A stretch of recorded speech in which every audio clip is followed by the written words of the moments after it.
नमस्कार दोस्तों, मैं घनश्याम चौधरी। इतिहास की क्लास से फिर आगे शुरू करते हैं। कल हम बीकानेर का राठौड़ वंश पढ़ रहे थे। 2 क्लासें ली, आज तीसरी क्लास है और आज हम बीकानेर का जो राठौड़ वंश है उसको कंप्लीट कर देंगे। कल लास्ट में हमने शासक पढ़ा था सूरत सिंह। सूरत सिंह के बारे में मैंने आपको बताया था, उन्होंने भटनेर पर आक्रमण किया मंगलवार के दिन। जैसलमेर के शासक जाब्ता सिंह को पराजित किया। उस दिन मंगलवार था, उसके कारण उन्होंने वो मंगलवार हनुमान जी का वार होने के कारण भटनेर का नाम परिवर्तन करके हनुमानगढ़ नाम रख दिया था। एक ही विशेष उनका कार्य था। फिर बाद में उनसे आगे जो शासक बनते उनके बारे में आज चर्चा करते हैं। तो सूरत सिंह के पश्चात जो शासक बनता है उसका नाम आता है महाराजा रतन सिंह। महाराजा रतन सिंह। अब महाराजा रतन सिंह की बात करा तो इनका एक ही विशेष है और वो है कि इन महाराजा रतन सिंह ने बीकानेर के अंदर एक मंदिर बनवाया और उस मंदिर का नाम है रतन बिहारी मंदिर। रतन बिहारी मंदिर का निर्माण करवाया था और इस रतन सिंह का कुछ विशेष है नहीं। फिर बाद में शासक बनता है रतन सिंह का पुत्र और उसका नाम आता है सरदार सिंह।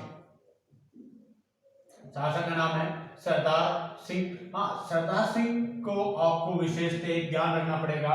कई बार सरदार सिंह के बारे में एग्जाम में क्वेश्चन पूछा जाता है।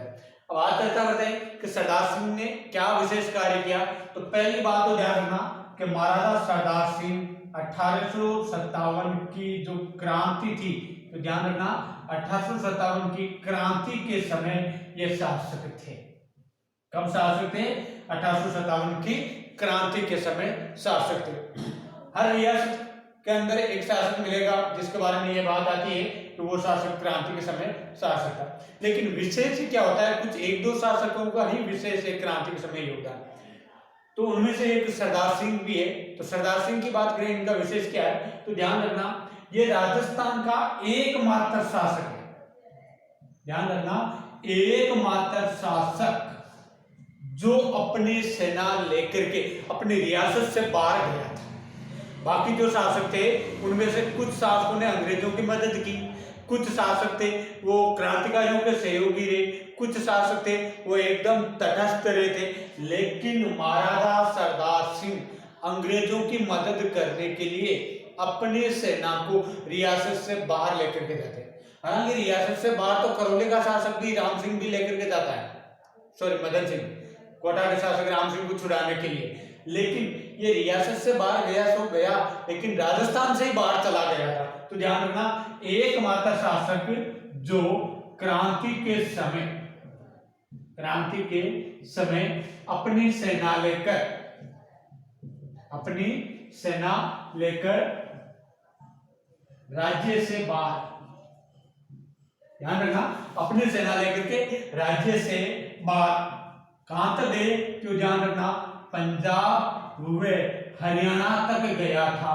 पंजाब व हरियाणा और स्थान पूछे तो ध्यान रखना, अपनी सेना लेकर के सिरसा व बठिंडा तक गया था। अन्य कोई भी शासक अपनी सेना लेकर के राजस्थान से बाहर नहीं गया था। हाँ, अपनी रियासत से जरूर एक दो शासक है वो बाहर गए थे, लेकिन ये भाई साहब तो रियासत तो है सभी है, लेकिन साथ में राज्य से भी बाहर चला गया था। ये विशेष ध्यान रखना महाराजा सरदार सिंह के बारे में। ठीक है, इसके अलावा एक बात और आती है कि महाराजा सरदार सिंह ने बीकानेर रियासत के अंदर, ध्यान रखना, बीकानेर रियासत का पहला शासक है जिसने सती प्रथा और जीवित समाधि पर रोक लगाई थी। एकमात्र शासक है बीकानेर रियासत का जिसने सती प्रथा और जीवित समाधि प्रथा पर भी रोक लगाई थी, सरदार सिंह। फिर शासक बनता है सरदार सिंह का पुत्र डूंगर सिंह। अब चर्चा करते हैं हम डूंगर सिंह के बारे में।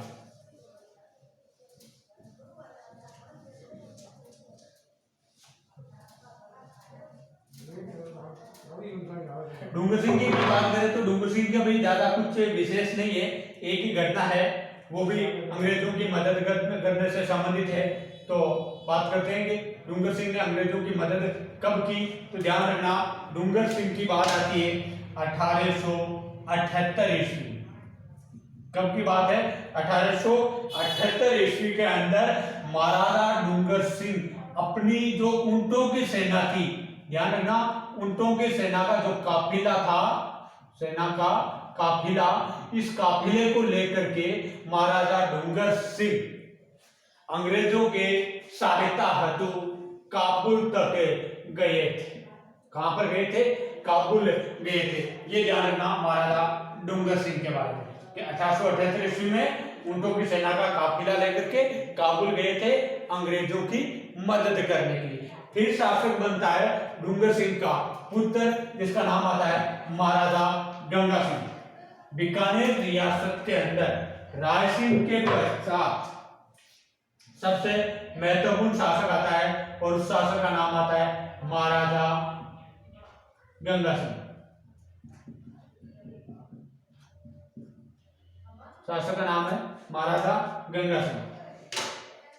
बीकानेर रियासत के अंदर रायसिंह और रायसिंह के पश्चात महत्वपूर्ण शासक है महाराजा गंगा सिंह। रायसिंह है, उसको तो मुगल दरबार का स्तंभ भी कहा जाता था।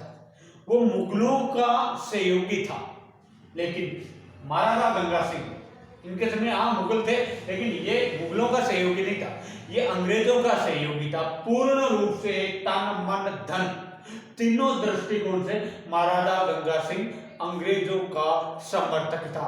इसने खुद अंग्रेजों की सेवा की, अपनी सेना के द्वारा अंग्रेजों की सेवा की और हर समय अंग्रेजों के साथ में रहा। ठीक है, तो महाराजा गंगा सिंह के बारे में शुरुआत करते हैं। ध्यान रखना, महाराजा गंगा सिंह को कहा जाता है आधुनिक भारत, या आप ये भी कह सकते हो राजस्थान, आधुनिक भारत या राजस्थान का भागीरथ। क्या कहा जाता है? आधुनिक राजस्थान या भारत का भागीरथ। अब इस शब्द पर गौर करना, भागीरथ क्यों कहा जाता है?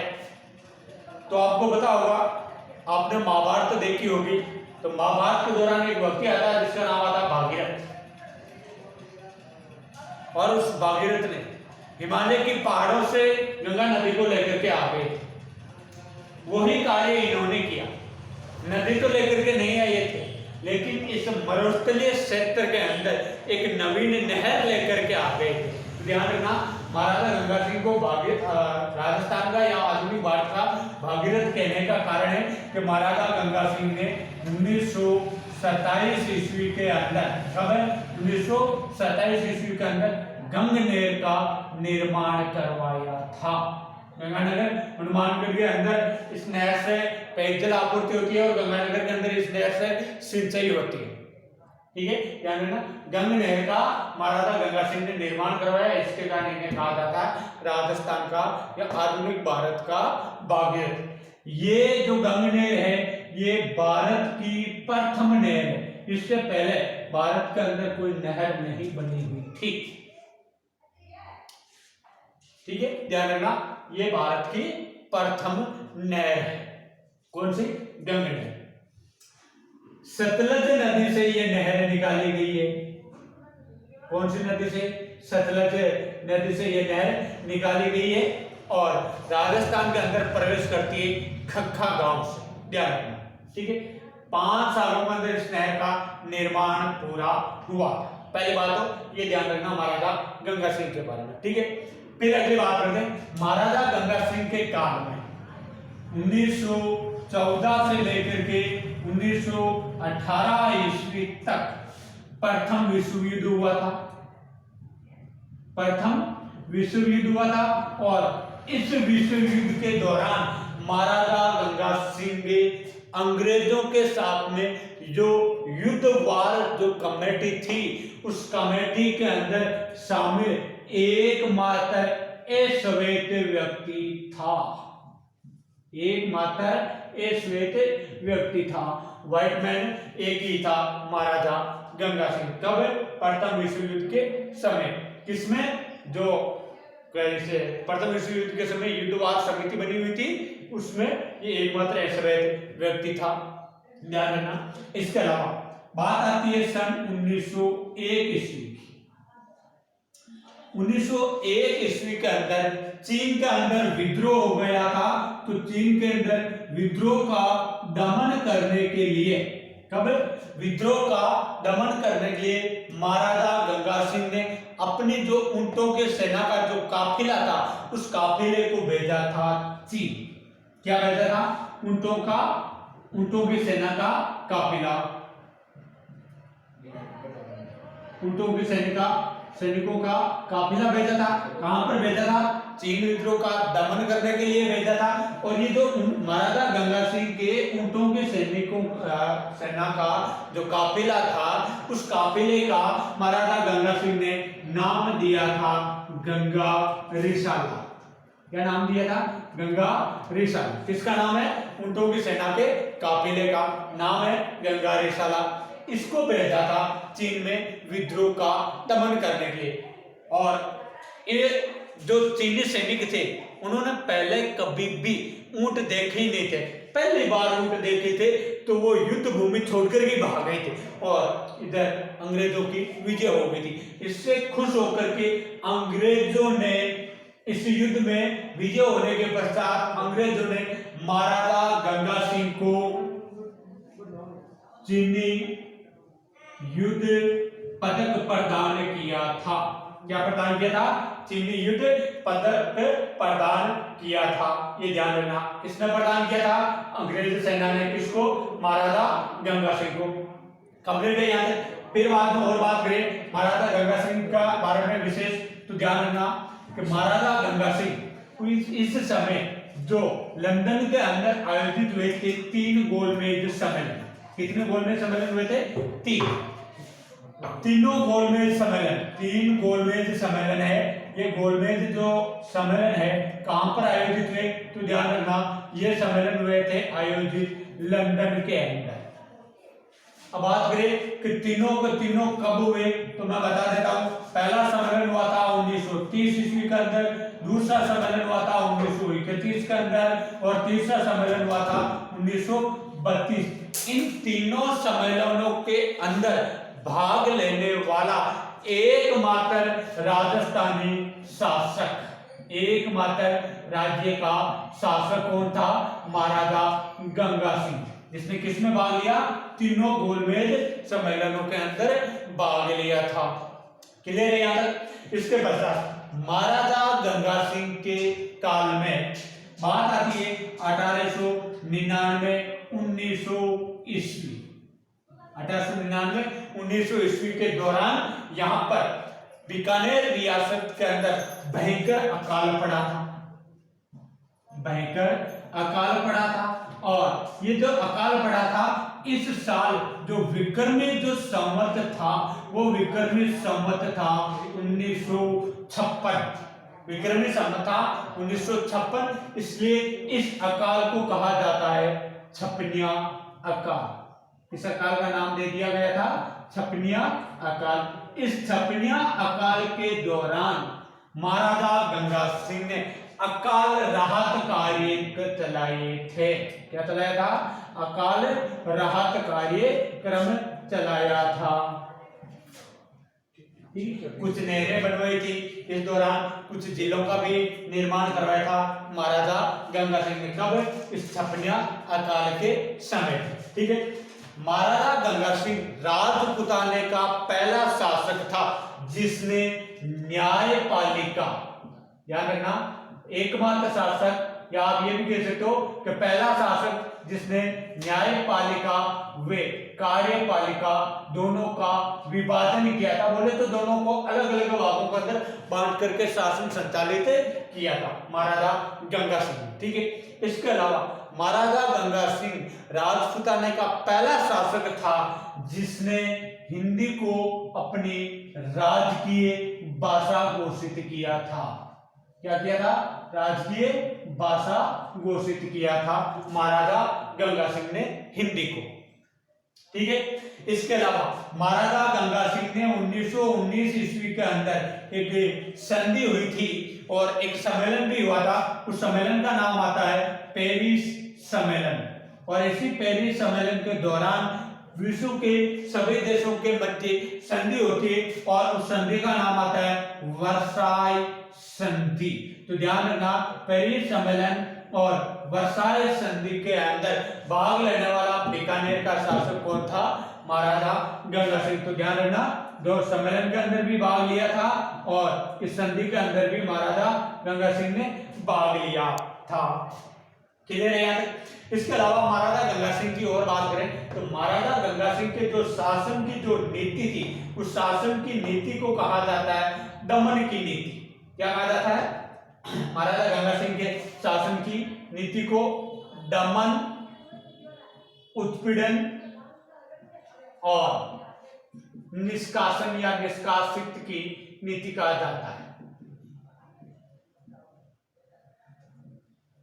दमन, उत्पीड़न और निष्कासित की नीति कहा जाता है। बोले तो महाराजा गंगा सिंह के खिलाफ अगर कोई आदमी आवाज उठाता था तो पहले तो उसको दबा देते थे, अगर फिर भी वो आवाज कुछ व्यापक स्तर पर उठ जाती थी तब उनको सारों को, जो आवाज उठाने वाले जो लोग होते थे, उनका दमन करना प्रारंभ कर देते थे। अब दमन किया, दमन से वो बात कंट्रोल नहीं हुई तो उनको उत्पीड़ित, मतलब कई प्रकार से उन्हें प्रताड़ित किया जाता था। फिर भी अगर वो बात लहजे से बाहर रहती थी तब उनको राज्य से निष्कासित कर देते थे। इस प्रकार की नीति थी महाराजा गंगा सिंह की, ध्यान रखना। अलावा और महाराजा गंगा सिंह की बात करें तो ध्यान रखना, महाराजा गंगा सिंह ने 1931 ईस्वी के अंदर रामदेवरा के अंदर रामदेव जी के मंदिर का भी निर्माण करवाया था। रामदेव जी के मंदिर का निर्माण करवाया था, ये भी ध्यान रखना। इसके साथ में नौहर के अंदर स्थित गोगामेड़ी का भी इन्होंने निर्माण करवाया था। गोगामेड़ी जो गोगा जी से संबंधित है, इसका भी महाराजा गंगा सिंह ने निर्माण करवाया था। साथ में मांड गायकी की प्रसिद्ध कलाकार जिसका नाम आता बीकानेर की थी अल्लाई जिलाई बाई, अल्लाई जिलाई बाई, इनको भी महाराजा गंगा सिंह ने संरक्षण प्रदान किया था, ये भी ध्यान रखना, ठीक है। इसके अलावा महाराजा गंगा सिंह ने बीकानेर के अंदर स्थित डूंगर कॉलेज का निर्माण करवाया था। किसने करवाया था? महाराजा गंगा सिंह ने। इसका डूंगर कॉलेज का निर्माण करवाया था महाराजा गंगा सिंह ने, ठीक है। डूंगर कॉलेज जो महाराजा गंगा सिंह से पहले जो शासक थे डूंगर सिंह, उनके स्मृति के अंदर इसका बनाया था। और ये भी ध्यान रखना, महाराजा डूंगर सिंह के काल में ही बीकानेरी भुजिया की शुरुआत हुई। बीकानेरी भुजिया की जो शुरुआत है महाराजा डूंगर सिंह के काल में हुई थी। एक बार वन विभाग के एग्जाम 2015 के अंदर पूछा था बीकानेरी भुजिया का निर्माण किससे होता है, तो ऑप्शन के अंदर थे मूंग की दाल, मोठ की दाल, अरहर की दाल और मसूर की दाल। तो ध्यान रखना, बीकानेरी भुजिया का निर्माण होता है मूंग की दाल से, ध्यान रखना। वो महाराजा डूंगर सिंह के काल में शुरू हुआ था बीकानेरी भुजिया का उत्पादन, ठीक है। तो डूंगर कॉलेज का निर्माण भी किसने करवाया था? महाराजा गंगा सिंह ने करवाया था। अब इसके पश्चात एक द्वितीय विश्व युद्ध हुआ था 1939 से लेकर के 1944 ईस्वी के मध्य। ये से द्वितीय विश्व युद्ध के दौरान, ध्यान रखना, कौन सा विश्व युद्ध? द्वितीय विश्व युद्ध। तो इस द्वितीय विश्व युद्ध के दौरान महाराजा गंगा सिंह अपनी सेना, बोले तो गंगा रिसाला, अपनी सेना के अंदर एक तो था गंगा रिसाला और दूसरा हिस्सा था लाइट इन्फेंट्री, लाइट इन्फेंट्री। इसको लेकर के महाराजा गंगा सिंह, गंगा रिसाला और लाइट इन्फेंट्री को लेकर के महाराजा गंगा सिंह गए थे यूरोप तक, यूरोप भी गए थे।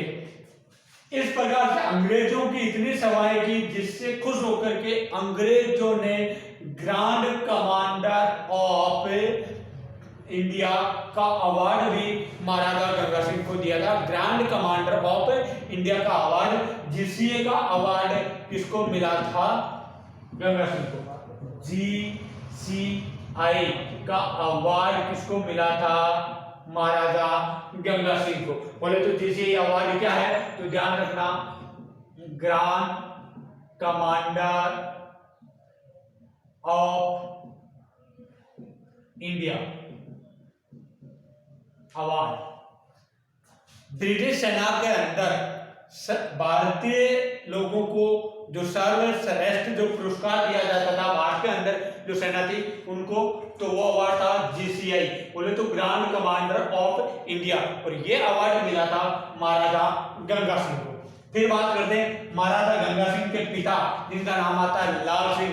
तो उन लाल सिंह की स्मृति में महाराजा गंगा सिंह ने बीकानेर के अंदर लालगढ़ पैलेस का निर्माण करवाया था। सबसे विशेष है, ध्यान रखना, एकमात्र, देखो दुनिया का एकमात्र अभागा व्यक्ति है लाल सिंह, नाम है लाल सिंह, अभागा व्यक्ति। और दूसरी तरफ इनको ये भी कह सकते हैं कि दुनिया का एकमात्र खुशकिस्मत वाला व्यक्ति।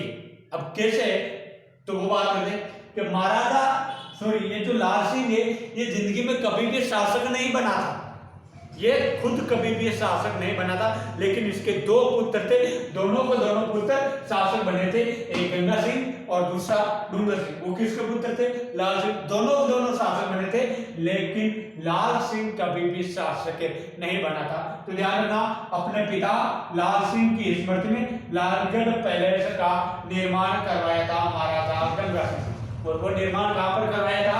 बीकानेर के अंदर। ये ध्यान रखना, ठीक है, क्लियर है यहाँ तक।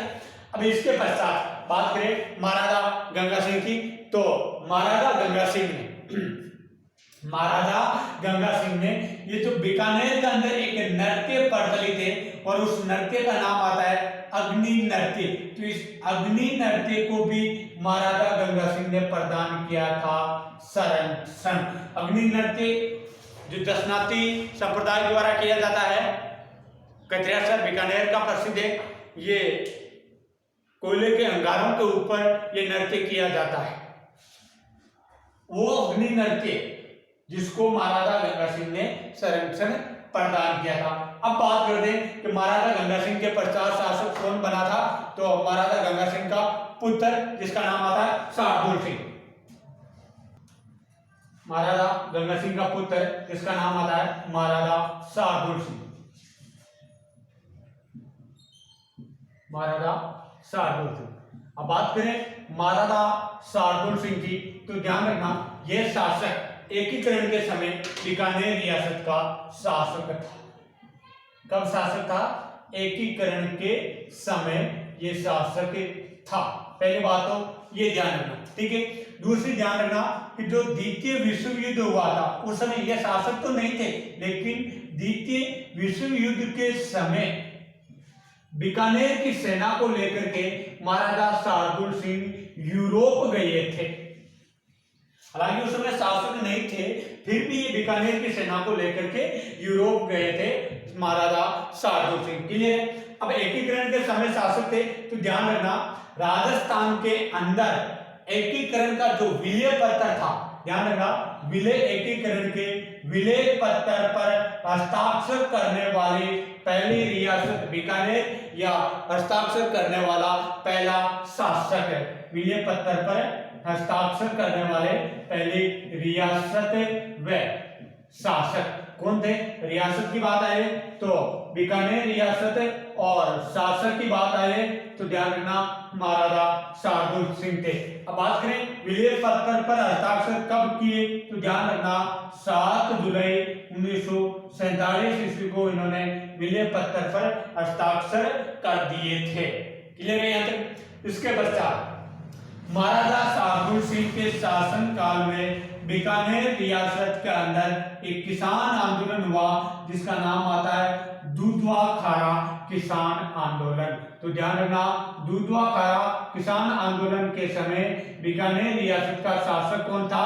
महाराजा शार्दुल सिंह। क्लियर है यहाँ तक? इसके अलावा संविधान निर्मात्री सभा के अंदर शामिल होने वाले राजपूताना की पहली रियासत बीकानेर, पहला शासक कौन था? महाराजा शार्दुल सिंह। और महाराजा शार्दुल सिंह ने संविधान निर्मात्री जो सभा थी, उस संविधान निर्मात्री सभा के अंदर महाराजा शार्दुल सिंह ने अपने प्रधानमंत्री को भेजा था और इनके प्रधानमंत्री का नाम था के एम पन्नीकर। क्या नाम था? के एम पन्नीकर। तो एक ही इनके समय आ गई, तो मतलब बीकानेर रियासतें वो भी कंप्लीट हो गई थी। तो हमने 2 रियासतें कंप्लीट कर ली थी, मारवाड़ रियासत कंप्लीट कर ली थी, मारवाड़ का राठौड़ वंश, और दूसरी हमने यहाँ पूरी कर दी है जो बीकानेर रियासत है। और बीकानेर रियासत का अंतिम शासक है महाराजा शार्दुल सिंह, ये भी मारवाड़ के राठौड़ों से निकली हुई थी। और एक तीसरी रियासत आती है राठौड़ों की, वो छोटी सी रियासत है जिसके बारे में एक ही ध्यान रखना कि मारवाड़ के मोटा राजा उदय सिंह के द्वारा मोटा राजा उदय सिंह के पुत्र किशन सिंह के द्वारा किशनगढ़ रियासत की स्थापना की गई थी। इतना ही ध्यान रखना है कि मोटा राजा उदय सिंह के पुत्र किशन सिंह के द्वारा किशनगढ़ रियासत की स्थापना की गई थी। ठीक है, और किशनगढ़ रियासत की अगर बात करा तो उसका एक ही प्रसिद्ध शासक है और उस शासक का नाम आता है सावंत सिंह। और सावंत सिंह या नागरीदास, उसके समय चित्रकला की एक प्रसिद्ध चित्र प्रसिद्ध हुआ है और उस चित्र का नाम आता है बनेठनी। और उस बनेठनी को कहा जाता है भारत की मोनालिसा। तो वो इतनी सी रियासत है। तो हमने राजपुताने के राठौड़ वंश से कंप्लीट कर लिए। अब हम अगली क्लास के अंदर एक नवीन रियासत लेकर के आएंगे। तब तक के लिए धन्यवाद, और इस चैनल को आप अधिक से अधिक लाइक करना, शेयर करना और साथ ही साथ सब्सक्राइब करना।